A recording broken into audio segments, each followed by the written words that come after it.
علماء کرام ہمارے ساتھ تشریف فرمائیں. قبلہ مفتی سہیل امجدی صاحب، مفتی محمد عامر سے مفتی عامر صاحب، علامہ شجاع الدین شیخ صاحب، مولانا محمد رضا داؤدانی صاحب. ایک سوال ہے داؤدانی صاحب، آپ بتائیے گا، سنائیے گا جی سوال. وسیم بھائی اور باقی علماء کرام سبھی السلام علیکم ورحمۃ اللہ.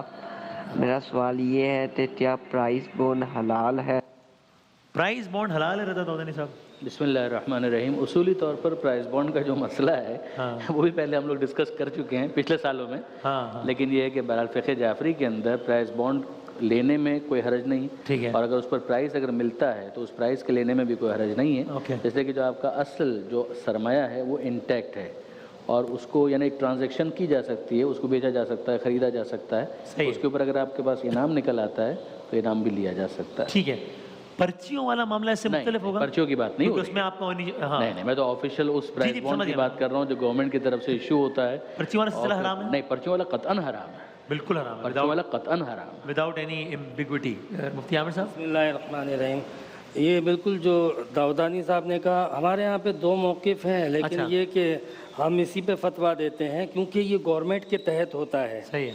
اگر یہ پرائیویٹ ہوتا یہ سلسلہ اس طرح کا تو کبھی جائز نہ ہوتا. ٹھیک. لیکن چونکہ گورنمنٹ انعام کے طور پہ دے رہی ہے، وہ کہاں سے ارینج کرتی ہے اب ڈسکس نہیں ہوگا. ٹھیک ہے نا، اس لیے ہمارے یہاں جائز ہے. جائز. اچھا، وہ جو ایک سلسلہ ہوتا ہے آپ کسی مال میں جائیں یا کہیں بھی تو بھائی وہ کہتے ہیں بھائی یہ لکی ڈرا کر رہے ہیں، بھائی ہم آپ اپنی پرچی ڈال دیں، آپ نے 100 شاپنگ کیا آپ کی، اس کا آپ کو واؤچر ملے گا، یا ویسے آپ کو لڑکی واؤچر بانٹ رہی ہے کہ بھائی صاحب واؤچر بانٹ رہے ہیں، ڈال دیں، انعام جس کا نکلے گا اس کو فلاں گاڑی ملے گی. اس میں کوئی حرج تو نہیں ہے؟ اس میں ایک صورت لاٹری کی ہوتی ہے، باقی نارملی جس طرح آپ نے ذکر کیا اس میں کوئی حرج نہیں ہے. ایک صورت یہ ہوتی ہے کہ سب لوگ پرچیز کرتے ہیں اپنا نمبر یا ٹوکن، اور جس کا انعام نکلا وہ انعام لے جائے گا، باقی جس کا نہیں نکلا اس کے پیسے گئے. یہ ہوتی ہے حرام صورت، جوئے کی صورت. باقی ویسے آپ نے شاپنگ کی صورت میں اگر لکی ڈرا کیا اور کسی کو گفٹ دیا، اس میں کوئی حرج نہیں. یعنی خلاصہ یہ نا کہ ہر وہ صورت جس میں آپ ایک پرائز ایک اماؤنٹ دے رہے ہیں اور اس اماؤنٹ کا ریٹرن آپ کو نہیں مل رہا ہے، اس کا ریٹرن گارنٹیڈ نہیں ہے، وہ حرام ہے. کہہ سکتے ہیں ریٹرن گارنٹیڈ نہیں. وہ تو خیر کاروبار کے اندر بھی جب آپ انویسٹ کرتے ہیں تو ریٹرن گارنٹیڈ تو نہیں ہوتا، مگر اس میں تو یہ ہے کہ آپ نے ایک ایسا جوا کھیلا ہے کہ انعام لگا تو لگا، اور ورنہ آپ کا اصل سرمایہ گیا نہ، اس کے اندر کوئی کاروبار ہے، کچھ بھی نہیں ہے. یہ وہ چیز ہے کہ جس کو بہرحال جوئے سے تعبیر کیا گیا ہے اور اس کو حرام کہا گیا ہے. جوئے کی اور گیمبلنگ کی جو ہمارے ہاں ڈیفینیشن ہوتی ہے وہ یہ ہوتی ہے کہ یک طرفہ ہار اور یک طرفہ جیت. جی یا آر یا پار، آر یا پار، یا سارا جائے گا یا سارا آ جائے گا. ایک خالی اس چیز سے متعلق ایک سوال کا جواب دے دیجیے، پھر آگے بڑھتے ہیں. کہ وہ نارمل گیمز میں کچھ تو گیمز اگر حرام ہے تو میں نہیں کہہ رہا، لوڈو کھیل رہے ہیں جی، اس میں کبھی شرط لگ گئی ہے جناب وہ جو جیتے گا وہ کھانا کھلائے گا سب کو، وہ 1000 روپے اس کو دیں گے، سب 1000 روپے دیں گے، یہ ٹھیک ہے؟ نہیں، یہ بھی جائز نہیں ہے. اچھا، بالکل جائز نہیں ہے. اچھا مفتی عامر صاحب. بالکل ناجائز ہے. ہمیں لوگ کہتے ہیں یار اسلام میں تو ہر چیز کے شرائط ہیں، تو اگر ہم لوڈو کھیلتے ہوئے شرط لگا لیں تو کیا ہے؟ دیکھیں، شرط کسی چیز کی کنڈیشن رکھنا ہے کہ یہ اس کنڈیشن میں کام ہونا چاہیے اور ہے، اور یہ جو ہم شرط لگاتے ہیں یہ اس کو دراصل جوا کہا جائے گا. یہ وہ شرطیں نہیں ہوتی ہیں. تو لوڈو کی بھی شرط یہ ہے کہ اس میں شرط نہ ہو. تو خیر ٹھیک. مفتی سہیل صاحب سنیے گا سوال، تو سنائیے گا. سوال یہ ہے کہ جس طرح آپ نے بتایا کہ صدقہ چھپ کر دینا چاہیے، جو کسی سوسائٹی کے ملازمین ہیں وہ ابھی سوسائٹی کے جو رہائشی ہیں وہ کوئی خیرات، صدقہ یا راشن دیتے ہیں یا نقد پیسے بانٹتے ہیں، کیا وہ سوسائٹی کے ملازمین پر حلال ہیں؟ بالکل صحیح. آپ کی کل کی گفتگو سے شاید انہوں نے سوال اخذ کیا کہ آپ نے کل کہا تھا کہ صدقہ، بلکہ آپ نے کہا نہ بتائیں، اچھا ہے نہ بتائیں. تو اس پہ پوچھ رہے ہیں کہ ہم ایک ہاؤسنگ سوسائٹی کے سارے رہائشی یونین وغیرہ بنی ہوتی ہے، ہم یونین اپنے طور پہ صدقے کی نیت سے پیسے جمع کریں، یونین کے یعنی ہاؤسنگ سوسائٹی کے امپلائیز کو نہ بتائیں، ان کو گفٹ کے طور پہ دے دیں، تو یہ جائز ہے. بسم اللہ الرحمن الرحیم. اللہم صلی علی محمد وعلی آلہ واصحابہ وبارک وسلم. اچھا، گیم میں کوئی ایسے ہی جیت جائے، کرکٹ میچ کھیل رہے ہیں جیت گئے، کوئی بھی گیم کھیل رہے ہیں جیت گئے، وہ اپنی خوشی سے کھلا دے، جاہز ہے؟ ہاں، چلو بھائی تم جیت گئے کھلا دو، کوئی مسئلہ نہیں ہے، شرط نہیں ہو سکتی. صحیح، ٹھیک. اچھا، اسی طریقے سے یہ جو مسئلہ پوچھا ہے نا حضرت نے کہ سوسائٹی میں جو عام طور پر اسٹاف ہوتا ہے، یعنی کوئی جھاڑو لگانے والے، صفائی کرنے والے، پانی بھرنے والے، یا جو ہے وہ چوکیدار ہوتے ہیں، پیون ہوتے ہیں، تو یاد رکھیں کہ صدقات نافلہ تو بغیر کسی شرط کے دے سکتے ہیں. کہ یار یہ غریب ہے، مسکین ہے، یہ پتہ کرنا ضروری نہیں ہے، بس ٹھیک ہے دے دیں. اچھا، دیتے وقت بتائیں نہیں، یہ آپ کے لیے تحفہ ہے، جی اچھا اسی طریقے عیدی ہے، فلاں ہے، سے عیدی ہے، رمضان کا تحفہ ہے، عید کا تحفہ ہے، بچوں کے لیے کچھ لے ہاں لینا، بچوں کے لیے کچھ لے لینا.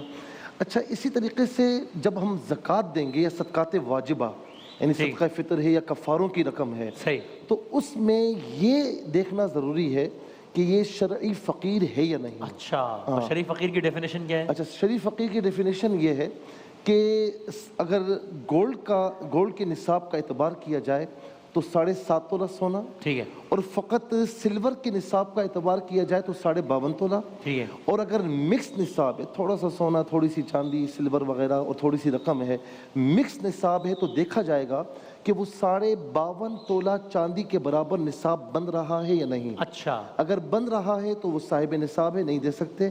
اگر نہیں بن رہا تو پھر دے سکتے. اب مجھے کیسے معلوم ہوگا میں فلاں صاحب کو دینا چاہ رہا ہوں، اس کے بعد اتنی مالیت ہے یا نہیں؟ جب زکوٰۃ دینی ہوتی ہے نا تو بندہ پھر اشارے کنایوں میں پوچھ لیتا ہے.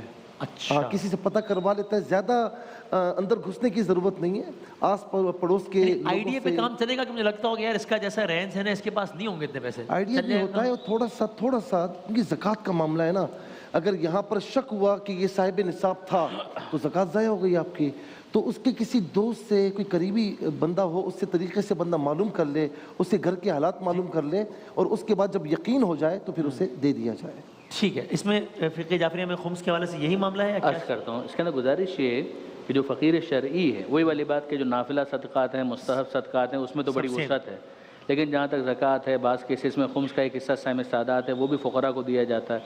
ان تمام تر کیسز کے اندر جہاں فقیر شرعی ہونا شرط ہے، وہاں پر جو معیار ہمارے یہاں فقہاء نے لکھا ہے روایات کی روشنی میں، وہ یہ ہے کہ اس کے جائز اخراجات جو اس کے سوشل اسٹیٹس کے مطابق ہیں، ٹھیک ہے، ضروریات سے کچھ آگے بڑھ کر جو اس کے سوشل اسٹیٹس کے مطابق اس کے جائز جسٹیفائیڈ اخراجات ہیں وہ زیادہ ہیں، اور اس کی آمدنی کم ہے، یا اتنا اس کے پاس بینک میں یا کوئی دوسرا ایسا مال موجود نہیں ہے کہ جس سے وہ اس کو پورا کر سکے. صحیح ہے. اگر یہ کیس ہے تو پھر وہ شرعی فقیر کہلائے گا، اور اگر یہ نہیں ہے تو وہ شرعی فقیر نہیں کہلائے گا. ایز اے رزلٹ عین ممکن ہے کہ ایک شخص کہ جس کے پاس ماہانہ آمدنی فرض کیجئے 1 لاکھ روپے، صحیح، وہ ہو سکتا ہے کہ شرعی فقیر ہو، اور عین ممکن ہے کہ ایک وہ شخص ہو کہ جس کی ماہانہ آمدنی 25,000 روپے ہے، مگر وہ شرعاً فقیر نہ ہو، غنی ہو.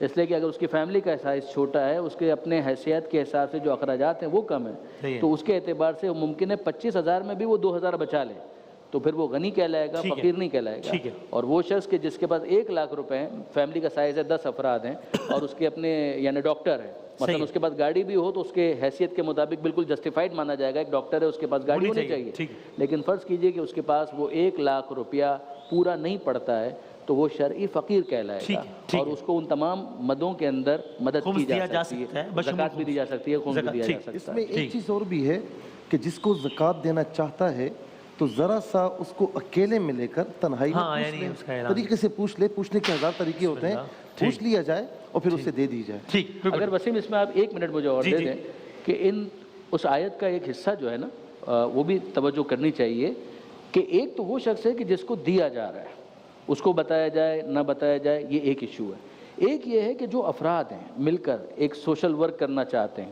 اس میں کئی مرتبہ یہ پسندیدہ ہوتا ہے کہ ان کو آن بورڈ لیا جائے اور شوق دلانے کے لیے بتایا جائے کہ چلو ٹھیک ہے یار، ہم ایک کام کرتے ہیں کہ مثال کے طور پہ کچھ رقم پول کرتے ہیں خدا کی خاطر، تم بھی کچھ ڈالو ہم بھی کچھ ڈالتے ہیں. اب آیت آپ کے ذہن میں آنی چاہیے، ان تبدوا الصدقات فنعم ہی، کہ اگر تم صدقات کو بتا کر دو تو یہ تمہارے لیے کتنا اچھا ہے. وَإِن تُخْفُوهَا وَتُؤْتُوهَا الْفُقَرَاءَ فَهُوَ خَيْرٌ لَكُمْ، اور اگر تم اس کو چھپاؤ اور دو فقراء کو تو یہ تمہارے لیے بہتر ہے. اب اس کا اپنا محل ہوگا، اس کا اپنا محل ہوگا. بہت سے افراد جیسا کہ مفتی صاحب نے بھی اشارہ فرمایا، واجب اور مستحب ان دونوں کے درمیان یہ فرق کرتے ہیں کہ اگر واجب کا معاملہ ہے تو اس میں تو وہ ہے ہی آپ کی ذمہ داری، تو تھوڑا شوق دلانے کے لیے دوسروں کو بھی آن بورڈ لیجئے، پول کیجئے، اور اگر صدقات تو نافلہ ہے اس میں جتنا چھپا سکیں اتنا بہتر. ٹھیک ہے. شجاع الدین شیخ صاحب یہ اگلا سوال پلیز سنیے گا، یہ اسپرٹ آف روزے سے متعلق میرا خیال ہے موضوع بنتا ہے، یہ ذرا سنائیے گا. جی السلام علیکم، میرا نام ماہین ہے. بہت سے لوگ کہتے ہیں کہ ظہر کی نماز 3 بجے تک ہوتی ہے، مگر یہ بہت سے لوگوں سے سنا ہے کہ نا عصر تک بھی پڑھ سکتے ہیں، کیا یہ صحیح ہے؟ اچھا میں یہ پوچھا تھا بیٹا، ایک اگلا سوال پلے کر دیجیے گا تاکہ میں دونوں ایک ساتھ رہتا ہوں. اگلا بھی السلام علیکم، میرا علماء کرام سے یہ سوال ہے کہ اگر کوئی ایک شخص نماز بھی پڑھ رہا ہے، روزہ بھی رکھ رہا ہے، قرآن بھی پڑھ رہا ہے باقاعدگی سے، لیکن جیسے ہی افطار ہو جاتی ہے تو اس کے بعد وہ دوبارہ گانے وغیرہ سننے پہ آ جاتا ہے. مطلب کہ کچھ لوگ ہوتے ہیں جو بہت زیادہ گانے سنتے ہیں، لیکن رمضان کا احترام کر کے وہ کچھ دیر کے لیے روزے کے اندر گانا وغیرہ سننا چھوڑ دیتے ہیں، لیکن بعد میں وہ لوگ دوبارہ شروع ہو جاتے ہیں. تو گانا سننے کا کتنا گناہ ہے، اور خاص طور پہ رمضان میں وہ لوگ روزہ رکھنے کے بعد سن رہے ہیں، تو کیا ان کا روزہ جائز ہے؟ جی شجاع صاحب. جی پہلا سوال اگر آپ ریپیٹ کر دیں. پہلا تو بس کہنا ہے کہ ہم نے بہت سے لوگ کہتے ہیں کہ ظہر کی نماز 3 بجے تک ہوتی ہے، کچھ لوگ کہتے ہیں کہ عصر تک بھی پڑھ سکتے ہیں. ظہر کی نماز ٹیکنیکلی قضا کب ہوتی ہے یہ پوچھیں.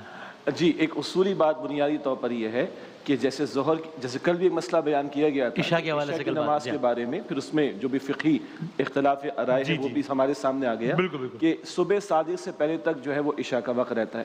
اسی طرح عصر کا معاملہ، ظہر کا معاملہ یہ ہے کہ نماز عصر کا جو وقت داخل ہو رہا ہے اس سے پہلے تک ظہر کی نماز کا وقت رہتا ہے، کیونکہ کوشش کرنی چاہیے کہ اول وقت میں اور مناسب وقت میں جلد از جلد اس کو ادا کرنے کی کوشش کر لی جائے. اب جو دوسرا سوال آ رہا ہے کہ روزہ رکھا ہے اور روزے کے دوران میں تو بڑا اہتمام کیا، گانے ہیں، ڈرامے ہیں، اس طرح کی چیزیں، اس سے اپنے آپ کو بچایا، لیکن جیسے روزہ مکمل ہوا تو اس کے بعد کچھ اس طرح کا معاملہ کر لیا جائے.